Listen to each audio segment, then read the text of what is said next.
देवानंद भैया जिंदाबाद जिंदाबाद जिंदाबाद। देवा चौहान भैया जिंदाबाद जिंदाबाद जिंदाबाद। देवानंद भैया मत घबराना, जनता तेरे साथ है। देवा चौहान भैया मत घबराना। जनता तेरे साथ है। Music by Manoj Alvela. आगे माई हमर देवानंद भैया हथिन गरीब बन के जन्म जी। आज सुनल ही नरदीगंज प्रखंड भाग एक में न के नाम जी। अति पारी न के नाम जी। आज सुंदर न के कम जी। आज या बड़ी बनई है चाची देवा चौहान भैया के जिला परिषद। आज सुनल ही नरदीगंज प्रखंड भाग एक में न के नाम जी। आज दोस्तों, देवानंद भैया का कहना है कि चौमुखी विकास होगा यही मेरा इरादा है। चौमुखी विकास होगा यही मेरा इरादा है। सबका सपना पूरा होगा यही मेरा वादा है।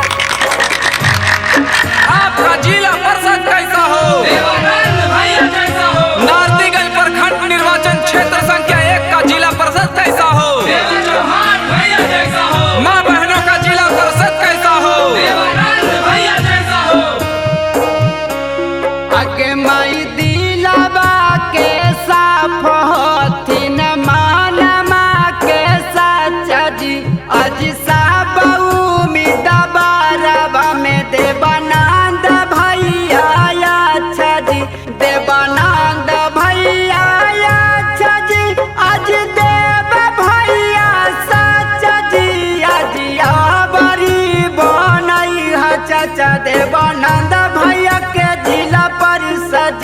आज सुनल ही नरदीगंज प्रखंड भाग एक में न के नाम जी। आज दोस्तों, न पड़ना है चक्कर में न पड़ेंगे घन चक्कर में।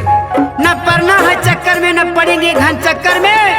जिला परिषद तो देवानंद भैया को ही बनाएंगे क्योंकि कोई नहीं है टक्कर में। खेत मजदूर किसानों का जिला परिषद कैसा हो? देवा चौहान भैया जैसा हो। आगे माही जादूरा किसान भैया दी सब धया नवाजी। आज इंदराया बास दे तो न वृद्ध पेला सनवाजी। आज वृद्ध पेला सनवाजी।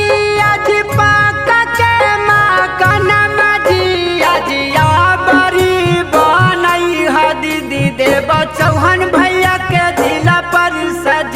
आज सुनल ही नरदीगंज प्रखंड भाग एक में न के नाम जी।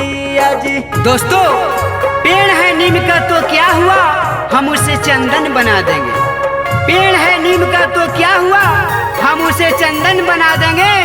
देवानंद भैया वो इंसान है, अगर आप लोग का साथ मिला तो नरदीगंज प्रखंड निर्वाचन क्षेत्र संख्या 1 को लंदन बना देंगे। छात्र नौजवानों का जिला परिषद कैसा हो? देवानंद भैया जैसा हो। देवानंद भैया जिंदाबाद जिंदाबाद जिंदाबाद। आगे माई गामे गली गली दे तुन बाना बाई जी। आज घर घर नाल जला दे तुन लागा बाई जी। आज गाली बाना बाई जी। आज रोड बाना बाई जी। आज देव भैया के जीतई है चाची है कारथुन भलाई जी। आज सुनल ही नरदीगंज प्रखंड भाग एक में न के नाम जी। आज बाड़ी न के नाम जी।